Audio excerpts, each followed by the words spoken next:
그 다음은 잔여 실적 2월입니다. 네트워크, 다단계 이런 말 들으면 사재기, 빚더미 이런 단어들을 떠올리는 분들도 많이 계십니다. 하지만 세상은 많이 달라졌죠. 인터넷 등을 통해서 정보가 넘쳐나기 때문에 얄팍하게 사람을 속여가며 일을 할 수는 없습니다. 그래도 회원들의 실적을 없애버리지 않고 계속 이월해주는 회사가 과연 가능할까요? 예를 들어 보겠습니다. 부부 사업자인 저희는 처음에 사업을 시작할 때 이렇게 3개의 비즈니스 센터를 가지고 시작했습니다. 2번 BC와 3번 BC 하위 라인의 소비자들이 각각 1000포인트와 500포인트씩 제품을 구매했을 때 유사나에서는 중복 매출을 단계 제한 없이 인정해 주니까 나의 2번 BC와 3번 BC에도 그 포인트가 그대로 중복 인정됩니다.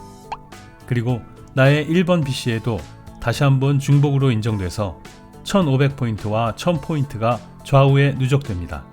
이제 후원 수당을 계산해보면 먼저 2번 BC 좌우에 누적된 1000포인트와 500포인트 중 적은 쪽, 소실적은 500포인트이니까 500포인트는 수당으로 인정받아서 0이 되고 왼쪽의 1000포인트는 500을 빼고 잔여 실적 500포인트가 남습니다.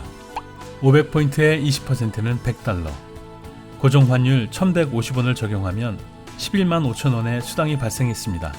수당을 받았지만 왼쪽에 남은 500포인트는 없어지지 않고 다음 주에 시작 포인트가 됩니다. 이번에는 나의 3번 BC를 보겠습니다. 좌우 아래에서 3번과 4번이 500포인트씩 소비를 해서 좌우가 같은 500포인트가 누적되었습니다. 좌우가 같으니 500포인트가 수당으로 인정되어 500포인트의 20%, $100, 11만 5천원이 지급됩니다. 나의 1번 BC도 한번 볼까요? 좌우에 누적된 1500포인트와 1000포인트 중에 소실적인 1000포인트를 기준으로 해서 왼쪽에는 500포인트의 잔여 실적이 다음 주로 2월되고 1000포인트의 20%인 $200, 약 23만원이 수당으로 지급됩니다. 1번과 2번, 3번 BC의 수당 합계 금액은 46만원이 됩니다. 유산화는 주정산을 한다고 해서 남은 매출 점수를 없애거나 소멸시키지 않고 이렇게 내가 노력한 것들을 모두 인정해 줍니다. 그래서 실적 마감이라는 스트레스 없이 실적이 돈이 될 때까지 정산을 해줄 뿐입니다.